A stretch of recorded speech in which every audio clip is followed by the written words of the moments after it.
성도 여러분 안녕하십니까? 복음과 율법의 윤주환입니다.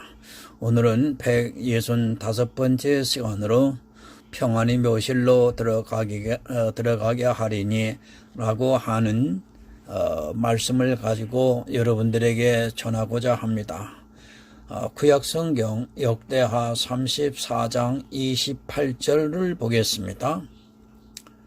그러므로 내가 너로 너희 열조에게 돌아가서 평안히 묘실로 들어가게 하리니 내가 이것과 그 거민에게 내리는 모든 재앙을 네가 눈으로 보지 못하리라 하셨느니라. 사자들이 왕에게 복명하니라. 아멘. 사랑과 은혜가 많으신 아버지 하나님 감사합니다. 오늘도 영생의 말씀을 전하고 들을 수 있는 은총을 베풀어 주시는 것을 감사합니다.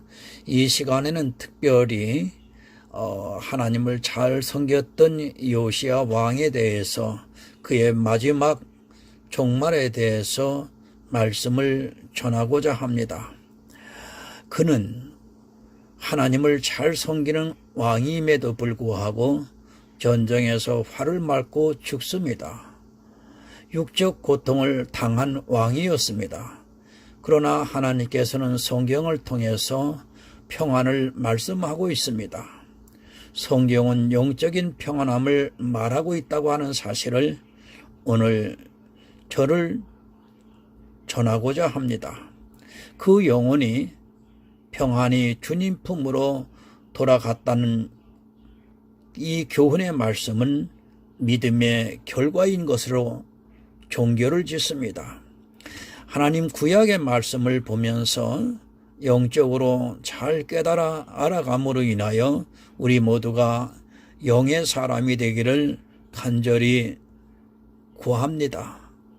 깨달음으로 함께하여 주시고 그러므로 인하여 우리 영혼이 즐거워하고 기뻐하여 하나님을 찬양할 수 있도록 은총을 베풀어 주시옵소서. 예수 그리스도의 이름으로 기도드립니다. 아멘. 여러분, 유다 왕 중에서 신앙이 좋았던 세 명의 왕을 꼽으라 하면 다윗과 히스기야 그리고 바로 본문에 나오는 요시야 왕입니다. 열왕기에서나 역대서를 보면 이 세 왕이 어떻게 하나님을 섬겼는가를 알 수 있으며 신앙적으로 볼 때 흠이 없는 왕이라고 보아야 합니다. 이스라엘이 점점 멸망의 길로 가고 있습니다. 더구나 요시야 왕 시대는 이미 북이스라엘이 아수르의 포로로 잡혀간 후고 또 거대한 바벨론과 애굽이 패권을 다툴 정도로 그 주변 정세를 볼 때 유다는 사실 위급한 상황이라고 보아야 합니다. 이스라엘이 망하고 난 후에는 사실 유다는 변방에 불과했습니다. 그들의 신앙은 점점 퇴보를 했습니다. 물론 히스기야 왕 때에 하나님을 향한 마음을 가지려고 노력을 했지만 므낫세가 극도로 타락을 하면서 하나님으로부터 진노를 사게 됩니다. 그리고 므낫세 왕이 아들인 요시야 왕이 왕위에 올라 다시 신앙을 회복하려고 노력을 했지만 이미 하나님의 마음은 기울어져 있었습니다. 요시야는 대단한 왕입니다. 므낫세로 인하여 모든 신앙의 기초가 훼손되었던 유대에 다시 하나님을 향한 신앙의 불을 지핀 왕입니다. 열왕기 하나 역대하를 보면 요시야 왕이 어떻게 하나님을 향해 바른 믿음을 가졌는가를 쉽게 알 수 있습니다. 물론 그런 마음을 주신 것도 하나님의 은혜입니다. 요시야에 대해서 우리는 알아야 합니다. 그가 어떠한 신앙을 가지고 있었는가를 우리는 성경을 통해 배워야 하고 요시야 왕과 같이 우리 신앙을 바로 세워가는 성도가 되어야 합니다. 그를 통해 어떠한 신앙을 가져야 하는가를 배워야 합니다. 성경에서 그를 어떻게 말씀하고 있는가를 이제 보겠습니다. 역대하 34장 2절을 보면 여호와 보시기에 정직히 행하여 그 조상 다윗의 길로 행하여 좌우로 치우치지 아니하고. 아멘. 요시야는 8세에 왕위에 올랐습니다. 여러분, 8세에 무슨 선악을 분별하고 정직이 무엇인가를 어떻게 알 수 있겠습니까? 그런데 성경은 그가 8세에 왕위에 올랐는데 여호와 보시기에 정직히 행하였다고 말씀을 하고 있습니다. 31년 동안 왕위에 있으면서 정직히 행하였다고 말씀을 하고 있습니다. 누구 보시기에 정직했습니까? 사람의 눈에 정직히 행했다는 것이 아니라 하나님이 보시기에 정직히 행하였다고 요시야 왕에 대해서 말씀을 하고 있습니다. 사람 보기에는 정직히 행하기가 힘이 드는데 하나님이 보시기에 정직히 행했다면 얼마나 그의 신앙이 바로 서 있는가를 알아야 합니다. 사람들은 사람 앞에 정직하려고 합니다. 물론 신앙인들이 그렇게 살아야 하고 또 내가 가진 복음을 전파하려고 하면 당연히 정직하게 살아가야 합니다. 그러나 그런 정직도 우리에게는 필요하겠지만 하나님을 보실 때 정직하지 못하다면 그는 아무것도 아니라는 것을 늘 생각해야 합니다. 여러분, 정직이 무엇입니까? 성경을 보면서 세상적으로 생각하는 사람들이 너무 많이 있습니다. 세상에서 정직한 것과 하나님이 보시기에 정직한 것은 전혀 다른 것임에도 교회 안에서 이 세상 사람들의 정직을 이야기하고 그것을 강조하는 사람들이 너무 많이 있습니다. 우리는 세상에 살아가고 있지만 우리의 생각은 세상의 생각과 동일해서는 안 됩니다. 영적인 것을 늘 먼저 생각하시기 바랍니다. 세상에서 아무리 정직해도 그것이 하나님이 보시기에 정직하다고 말할 수 없으며 오히려 그런 정직이 하나님 보시기에 악을 행하는 일이 될 수 있다는 것을 잊어서는 안 됩니다. 너무 정직하고자 하는 그것이 악이 될 수 있음을 모른다면 그런 어린아이와 같은 교인에 불과합니다. 정직의 반대는 거짓입니다. 요시야 왕은 거짓을 말하지 않았습니다. 어떻게 사람이 살면서 거짓을 말하지 않을 수 있겠습니까?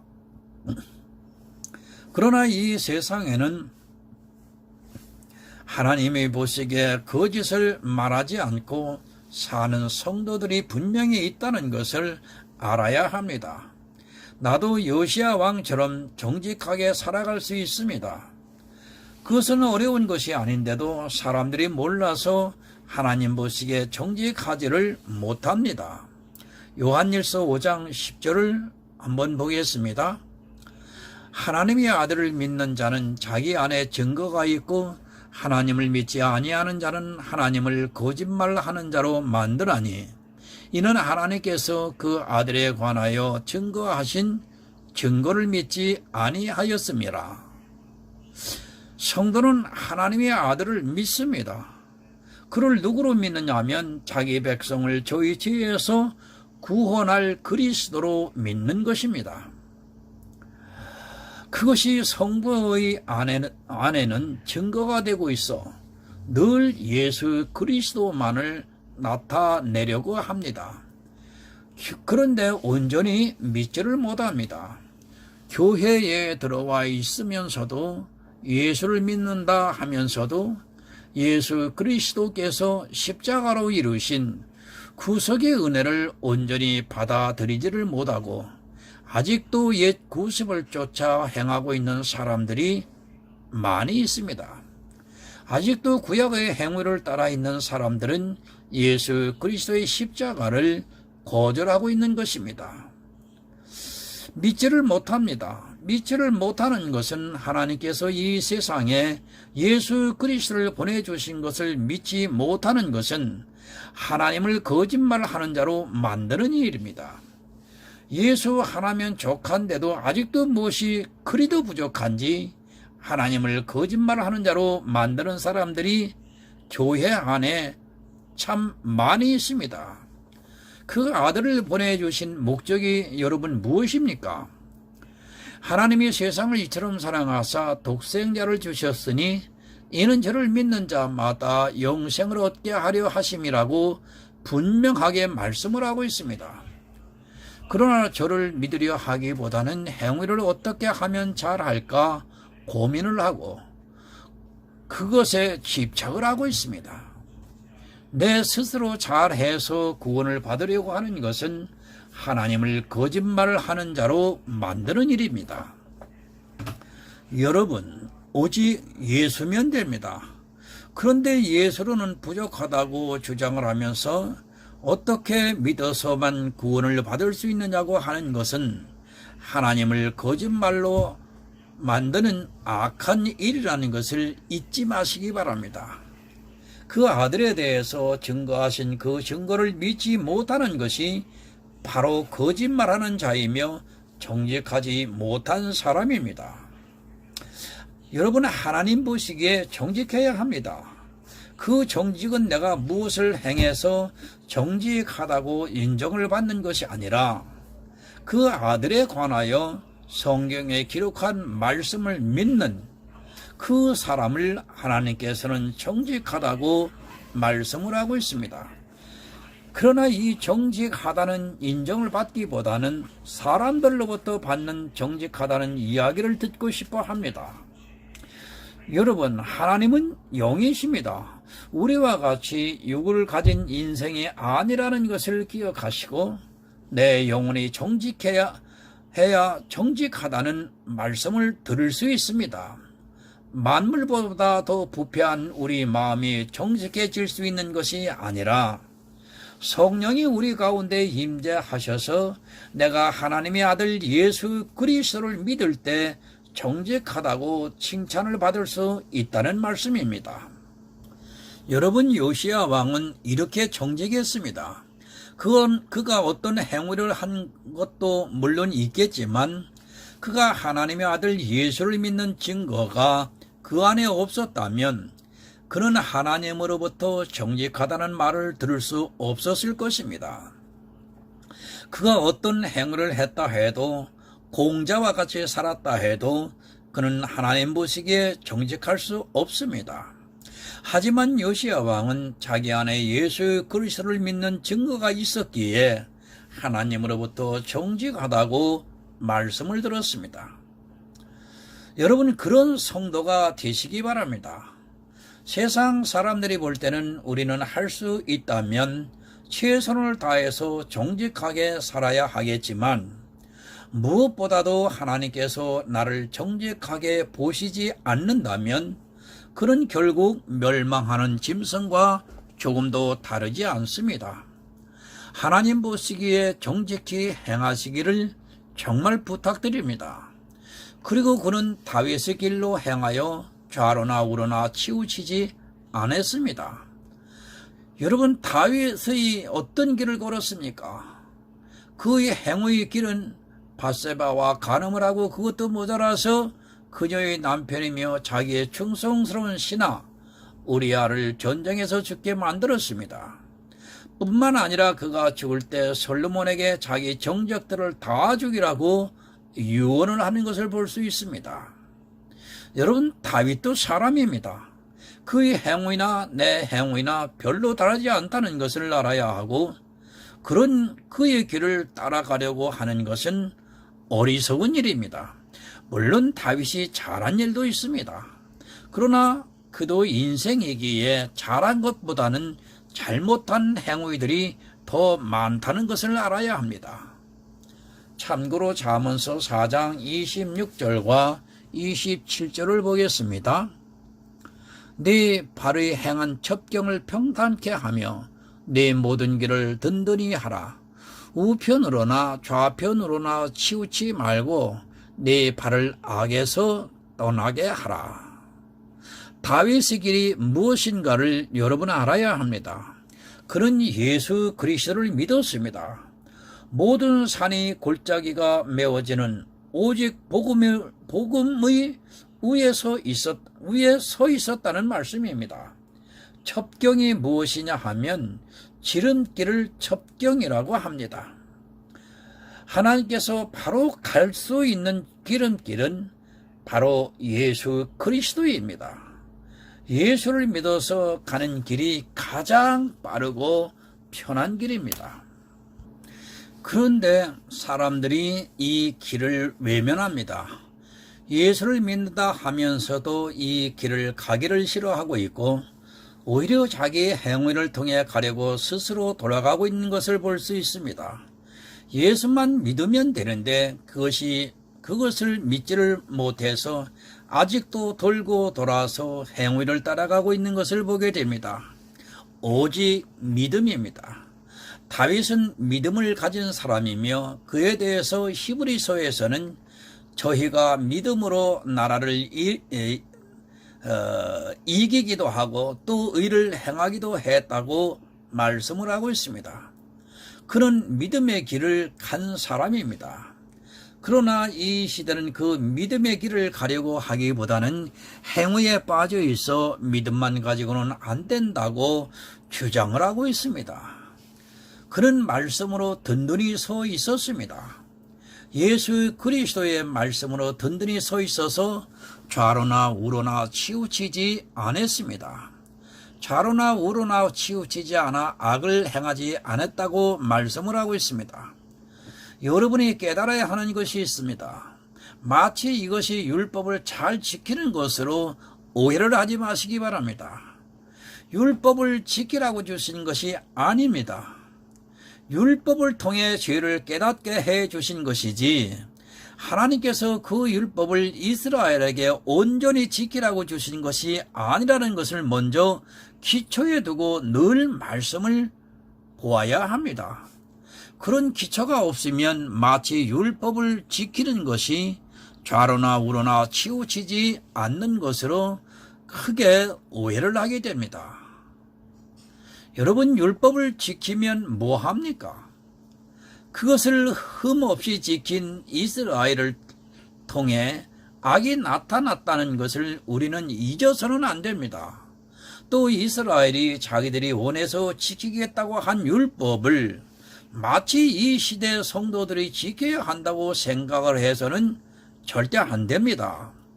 율법은 몽학선생입니다. 그 몽학선생에게서 좌로나 우로나 치우치지 않는 것은 아무런 의미가 없다는 것을 여러분 먼저 깨달아야 합니다.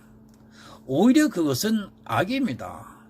다윗은 율법을 통해 죄를 깨달은 사람이지 그가 율법을 잘 지켜서 좌로나 우로나 치우치지 않고 온전히 다 지키는 사람이 아니라는 것을 깨달아야 합니다. 이런 말씀을 보면서 마치 다윗이 좌로나 우로나 치우치지 않고 율법을 온전히 지켰다고 생각을 해서는 절대 안 됩니다. 로마서 4장 7절과 8절을 보겠습니다. 그 불법을 사하심을 받고 그 죄를 가리우심을 받는 자는 복이 있고 주께서 그 죄를 인정치 아니하실 사람은 복이 있도다 함과 같으니라. 아멘. 여러분, 다윗은 우리와 똑같은 성정을 가진 사람입니다. 그래서 그도 역시 우리와 같이 불법을 행하면서 살았고 또 평생 죄를 지면서 살았습니다.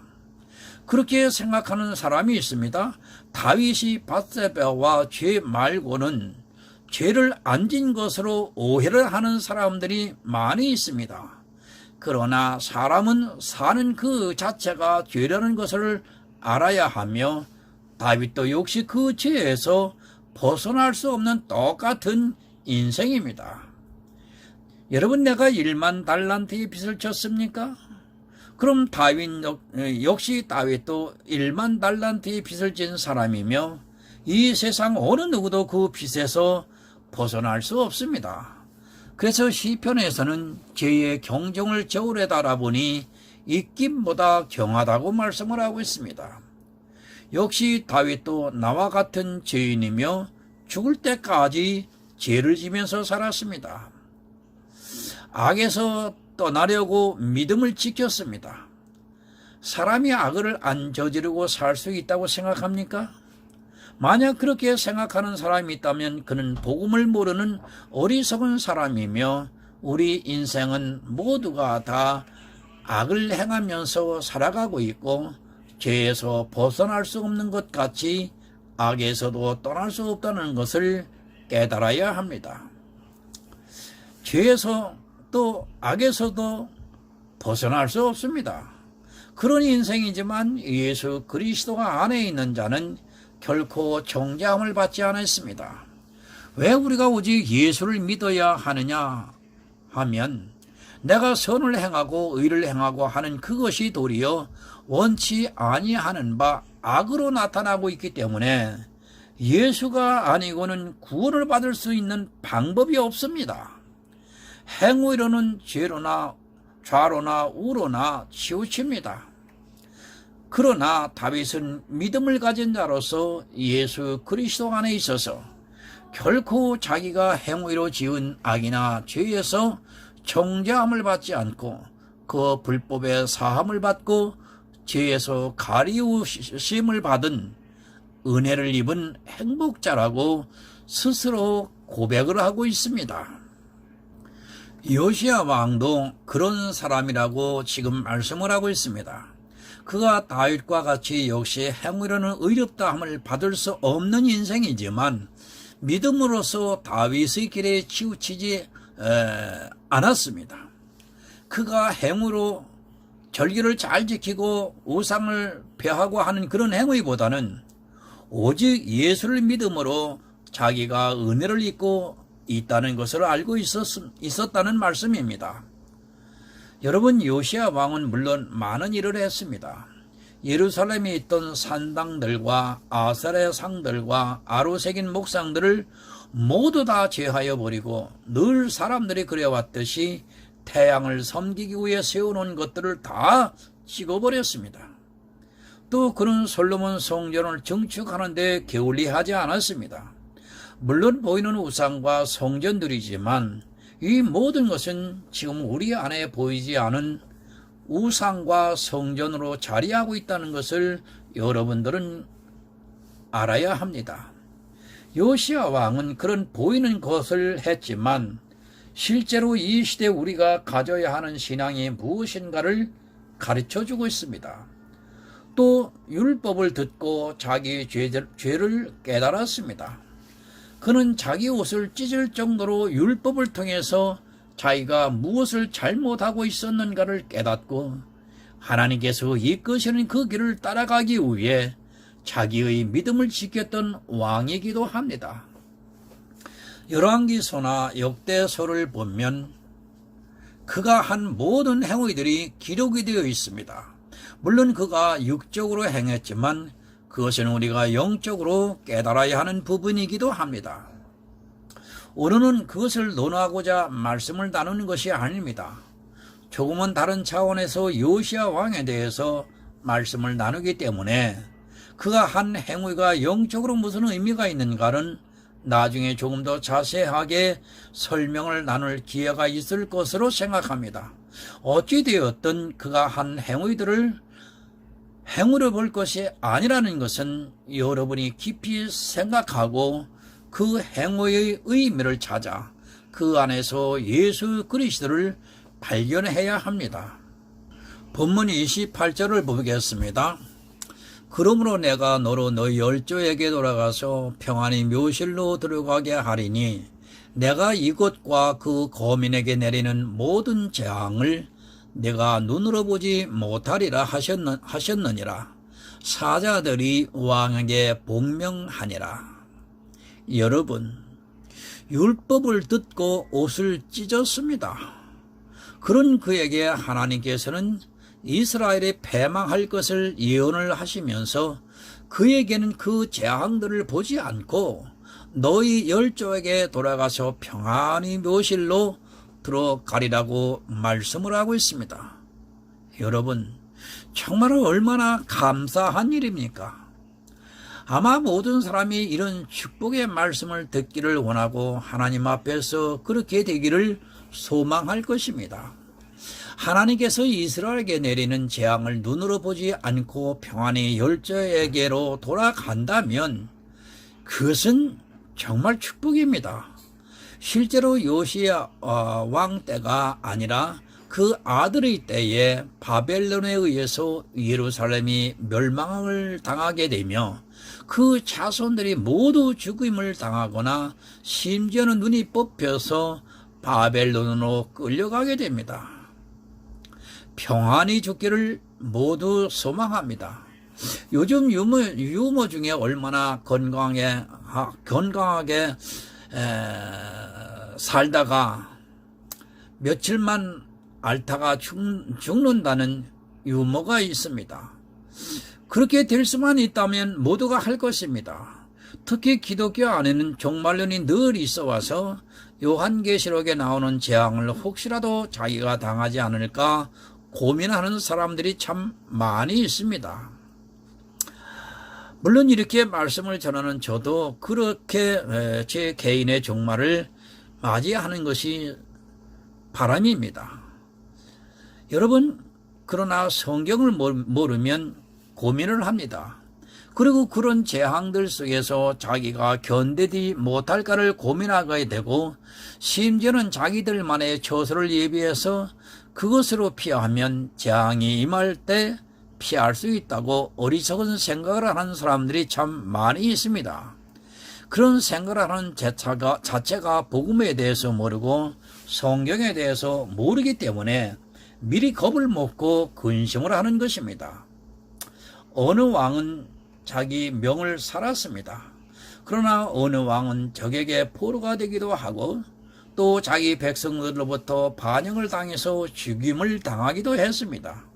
그런데 요시야 왕에게는 하나님께서 내가 평안히 내 열조의 묘실로 들어가리라고 말씀을 합니다.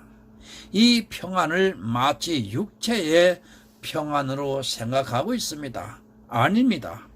요한복음 14장 27절을 보겠습니다. 평안을 너희에게 끼치노니 곧 나의 평안을 너희에게 주노라. 내가 너희에게 주는 것은 세상이 주는 것 같이 아니하리라. 너희는 마음에 근심도 말고 두려워하지 말라. 여러분이 이 평안은 세상이 주는 평안이 아닙니다. 그러나 사람들은 교회 안에 있으면서도 아직도 육적으로 평안을 누리려 하고 있습니다. 이 세상에 주는 평안을 누리기를 원하고 그렇게 누리고 있는 사람을 보고 마치 하나님의 축복을 받은 것이라 생각을 합니다. 예수 믿는 성도는 이 세상이 주는 평안이 아니라 예수 안에서 누리는 하늘의 영원한 평안을 바라봅니다. 실제 요시야 왕의 평안이 자기 열조에게로 돌아갔는가를 보겠습니다. 역대하 35장 23절에서 24절을 봅니다.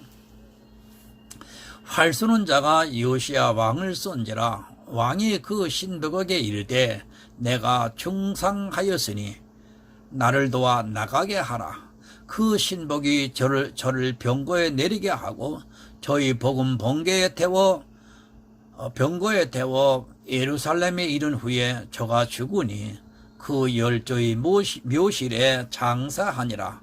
온 유다와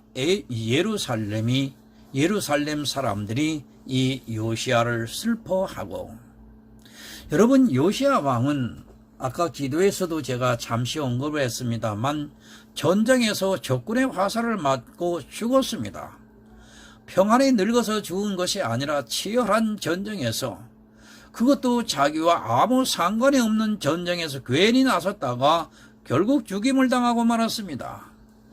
요시야 왕은 평안히 죽어서 자기 열조에게로 돌아간 것이 아니라 전쟁에서 패함으로 죽고 말았습니다. 화살을 맞고 피를 흘리며 죽는다는 것은 참 고통입니다. 그런 육적으로 볼 때 평안히 죽음을 맞이한 것이 아니라 전쟁에서 적의 화살을 맞아 피를 흘리는 고통 중에 죽음을 맞이했습니다. 하나님께서 요시야 왕이 어떻게 죽을 것을 모르시고 그를 보고 내 열조에게로 평안히 돌아가라고 말씀을 하셨습니까? 주님이 주시는 평안은 이 세상의 평안이 아닙니다. 사도들에게 말씀하셨던 그 평안은 이 세상에서 잘 먹고 잘 살다가 노인이 되어서 평안히 죽음을 맞이하는 그런 평안이 아니었습니다. 사도들도 마찬가지로 이 세상에서는 환난을 당했지만 그 영혼은 평안히 주님의 품으로 돌아갔습니다. 영적인 평안입니다. 요시야 왕은 다윗과 같은 믿음이 있었던 왕이므로 다윗과 같이 주님의 품에 평안히 돌아갈 것을 말씀해 주고 있습니다. 실제 요시야 왕은 바벨론으로부터 침략을 당하지도 않았고 또 비록 전쟁에서 죽음을 맞이하긴 했어도 그 영혼은 주님께 평안을 주셨던 것입니다. 주님께서 평안을 주셨던 것입니다. 여러분, 요시야 왕은 믿음이 있었습니다. 그런 왕이기에 그가 죽고 난 후에 얼마나 백성들이 슬퍼했는가를 성경은 잘 말해주고 있고 예레미야는 그의 죽음을 보고 애가를 지어 노래했을 정도로 그는 그 당시를 개혁한 믿음의 왕이었습니다. 그가 비록 전쟁에서 죽음을 맞이하긴 했어도 예수 그리스도를 믿는 정직함이 있었기 때문에 주님께서 그를 평안히 받아주셨습니다. 사실 얼마나 고통이겠습니까? 죽고 난 후에 자기가 주님으로부터 영접을 받지 못한다면 그처럼 고통스러운 일은 없을 것입니다. 그러나 이 시대는 그 영적인 평안을 받으려 하기보다는 육적인 평안을 누리려고 스스로 악을 행하고 있으며 그 평안이 자기의 영혼을 파멸로 이끌고 있다는 것을 깨닫지 못합니다. 여러분 정말 예수를 믿으시기 바랍니다. 비록 세상에서는 평안을 누리지 못할지라도 우리의 생명이 다하는 날, 그날에는 주님께서 주시는 그 평안을 마음껏 누리게 될 것입니다. 세상의 평안보다는 영적으로 누릴 수 있는 그 평안을 구하시는 지혜로운 성도가 되시기를 바랍니다. 주님께서는 이 시대도 평안을 주시고 있습니다. 그러나 그 평안을 육적으로 누리려 하다가 오히려 사단에게 미혹이 되어 기복주의에 빠져 자기 영혼이 어디로 가는지조차 분별을 하지 못하고 있습니다. 비록 세상에서는 남들이 볼 때 평안을 누리지 못할지라도 예수 그리스도께서 주신 그 평안을 누리는 믿음이 있는 성도가 정말 되시기를 예수 그리스도의 이름으로 이 시간에 부탁을 드립니다. 기도하겠습니다. 하나님 아버지, 오늘 본문의 말씀을 통해서 영과 육의 평안이 무엇인지를 확실하게 깨달을 수 있도록 인도해 주심을 감사합니다. 복음과 율법입니다. 이것을 올바르게 분별하여 지혜로운 삶을 살아가는 하나님 앞에 아름다운 성도들이 될 수 있도록 은총을 베풀어 주시옵소서. 예수 그리스도의 이름으로 기도드립니다. 아멘.